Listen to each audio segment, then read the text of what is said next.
You don't deserve any help. That's what my parents said when I asked if I could borrow a few $100s to start my freelance project.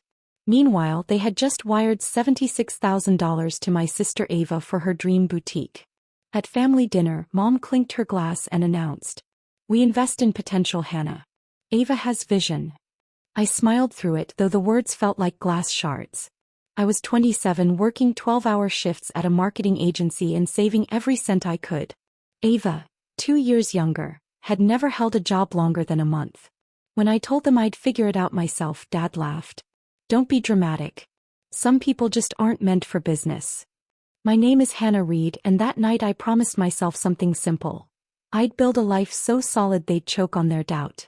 The months that followed were brutal. I rented a windowless apartment, lived on ramen, and built my marketing firm from my laptop on the floor. I worked until sunrise, pitching clients, building campaigns, teaching myself code, copywriting, design, everything.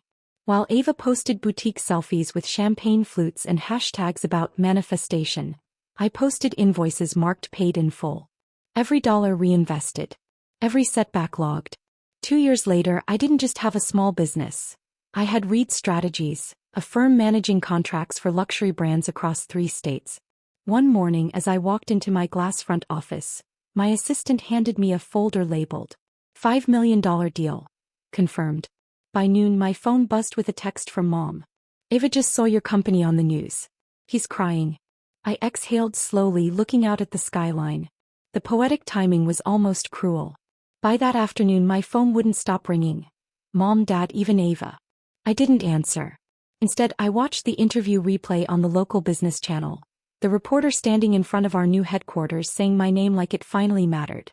At just 29, Hannah Reed, founder of Reed Strategies, has secured a $5 million expansion deal with Marlowe and Company, one of the fastest-growing fashion houses in the country. Ernie tasted sweet. Ava's boutique, the one they funded, had quietly closed a year earlier after months of bad reviews and unpaid rent. They never mentioned that part, of course. That evening, I drove past my parents' house. The lights were on. Through the front window, I saw them sitting at the table. Mom clutching her phone, Ava's head buried in her hands, Dad pacing. The same table where they once told me I wasn't cut out for business. I didn't knock. I just watched for a moment, then drove away. A week later, I received a handwritten letter. Mom's handwriting. "Hannah, your success doesn't change the fact that you've grown cold. Family should celebrate each other, not hold grudges. Ava's struggling. If you have any heart left, you'll help her." I laughed out loud. Help her? The same sister who told me I was jealous when I refused to model for her failing brand? The same parents who wouldn't co-sign a $2,000 loan for me but emptied their savings for her? I tore the letter in half, poured myself a glass of wine, and whispered, "I already helped," by showing her what real work looks like. But the next day, Ava showed up in person. When I opened my office door that morning, she was already in the reception area. Oversized sunglasses hid her swollen eyes. She stood the second she saw me. "Hannah, please." I didn't know where else to go. The staff pretended not to stare as I led her into the conference room. Her once perfect manicure was chipped. Her voice trembled. "They're closing the boutique space. Mom and Dad won't help anymore. They said you're the only one who can fix this." I sat across from her, silent. It was surreal. The same sister who once told me, "You'll never make it without Mom and Dad," now sitting here asking for my help. I folded my hands. "How much do you owe?" She hesitated. "Around $30,000, but I can pay you back. I just need time." I raised an eyebrow. "Like the $76,000 they already gave you?" She flinched, eyes watering. "That wasn't fair, Hannah. You know I tried." "Tried?" I said softly. "You had everything handed to you. I built this from nothing. Don't confuse effort with comfort." For a moment, the only sound was the hum of the air conditioner. Then she whispered, "You hate me." I sighed. "No, Ava. I just finally learned how to love myself enough to stop saving people who never showed up for me." Her shoulders fell. She stood, grabbed her purse, and for the first time in years looked small. "You'll regret this," she said quietly, then walked out. As the door shut, I felt nothing. No guilt, no anger. Just peace. Peace doesn't last long when guilt shares your last name. That evening, I got a message from Dad. You've gone too far this time. She's gone. The words sat on my screen like a bruise. He's gone? My fingers froze. I called Dad immediately, my voice shaking. What do you mean she's gone? He sighed, the heavy, disappointed kind of sigh I'd known since childhood. She packed her things and left. No note, no calls. Your mother's hysterical. You could have just helped her instead of humiliating her again. Humiliating her? I said, stunned. I didn't do anything. You refused your sister when she needed you most, he snapped. This family is falling apart because of your pride. He hung up. I sat there in silence, heart pounding, trying to push away the wave of guilt crawling up my spine. But deep down I knew Ava. Dramatic, not suicidal. She had done this before. Disappear for effect, reappear when everyone was desperate. Still, I didn't sleep that night. My mind replayed her trembling voice, her tear-streaked face. And then, continued in next message if you want. Her streaked face haunted me. What if this time was different? The next morning I got my answer. A voicemail, shaky breathing, her voice barely a whisper. Hannah, I didn't mean to make things worse. I just wanted them to stop comparing us. I'm sorry. The timestamp read 1:37 a.m. I replayed it 3 times before calling the police. By afternoon, they'd found her car parked at a small coastal motel 2 hours away. She checked in under a fake name. She was alive, exhausted, broke, but alive. When they brought her home, Mom burst into tears and clutched her like a rescued child. Dad refused to look at me. That night, when the house finally fell silent, Ava texted me 2 words. Thank you. But I couldn't shake the feeling that something darker had started moving beneath all that silence. The next few days were heavy. Mom stopped calling. Dad ignored my texts. Ava disappeared from social media. I tried to focus on work, but even in the middle of meetings my mind drifted back to that voicemail. I just wanted them to stop comparing us. One evening my assistant knocked on my office door. Ms. Reed, there's a delivery for you. A large envelope. No return address. Inside were printed screenshots. Bank statements, transfers, loan papers. My stomach flipped as I recognized the signatures. My parents. They had been secretly funding Ava's boutique again, even after it closed, using my father's retirement account. But what froze my breath was the latest transaction. $18,000 transferred from my mother's joint account into Ava's name, dated just 2 days before Ava disappeared. They hadn't been broke. They'd just been hiding her mistakes again. That night I drove straight to their house. Mom opened the door, startled. Hannah, what are you doing here? I handed her the papers. You lied. You said Ava had nothing. You emptied Dad's savings for her again. Her voice trembled. She needed help, Hannah. You don't understand the pressure. No, I said firmly. I understand exactly what pressure looks like. It's working yourself sick while your family funds everyone else's dreams. Dad appeared in the hallway, face red. You came here to lecture us? After what you did to your sister. What I did? I laughed bitterly. You raised her to believe money fixes failure and called it love. I worked to fix myself and you called it selfish. He didn't answer.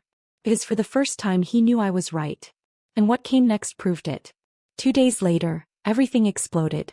I was in a client meeting when my phone started buzzing non-stop. Calls. Messages. Notifications. I stepped into the hallway, opened one and froze. Local news headline. Family accused of business fraud after daughter misuses retirement funds. Parents under investigation. My parents' names were in the article. Their faces too. Someone had tipped off the media about the exact transactions I'd confronted them with. I hadn't told a soul. But someone else clearly had. Within hours their accounts were frozen. Their home sealed for review. Mom called me sobbing, voice ragged. Hannah, please. They're saying you did this, that you reported us. I swallowed. I didn't. But I'm not surprised someone finally did. You're lying, she screamed. You've always hated your sister. You wanted revenge. No, Mom, I said quietly. I wanted respect. But I stopped expecting that from you years ago. She hung up, sobbing. That night I sat by my window, city lights glinting off the glass. I kept thinking about that unmarked envelope. And then it hit me. Ava. The last time we spoke her eyes had been tired but clear, sharper than I'd ever seen them. Maybe she finally saw the truth too. Maybe she decided to burn down the system that raised her broken. My phone buzzed. A text from an unknown number. I didn't want to destroy them, Hannah. I just wanted them to see you for once. A lump rose in my throat. Ava hadn't vanished into guilt. She had risen into courage. The next morning I drove to the coast, the same motel where Ava had been found weeks earlier. Something in me needed to see her. Not as the spoiled sister but as the woman who finally broke the cycle. She was sitting outside her room, wrapped in a blanket, sipping coffee from a paper cup. She looked up and smiled faintly. I figured you'd come. I sat beside her. The air smelled like salt and rain. It was you, wasn't it? You sent the documents. She nodded slowly. I couldn't let them use Dad's money again. Or yours. I thought maybe if they lost everything they'd stop pretending love means control. I exhaled. You knew it would destroy them. Her eyes filled. They destroyed themselves a long time ago. I just stopped cleaning the mess. We sat there a long time. Two sisters who had spent years fighting for the same thing without realizing it. To be seen. To be valued. To be free. Finally she whispered. You were right to walk away. I hated you for it, but you were brave first. I was just late. I smiled softly. Late is still on time when it saves you. Ava laughed through her tears. So, what now? I looked toward the ocean. Now we build something that doesn't need their approval. That night I sent one final message to my parents. I forgive you but I won't return. Family isn't blood. It's honesty. No reply ever came. But I didn't need one. Because for the first time my sister and I weren't competing. We were rebuilding. Together. And the first name on our new business plan read. Reed and Reed Consulting. 6 months later Reed and Reed Consulting opened its doors. A small glass office near the bay, sunlight pouring through tall windows, our names etched side by side on the front. No investors. No handouts. Just two sisters who learned to stand without permission. Ava handled branding, design, and creative strategy. I ran operations and contracts. We worked late, laughed often, and healed in the spaces between. One afternoon a courier dropped off an envelope. Inside was a check, $500, from Mom. No note. Just a memo line, for your first invoice. Proud of you both. Ava's eyes glistened. Do we cash it? I smiled. No.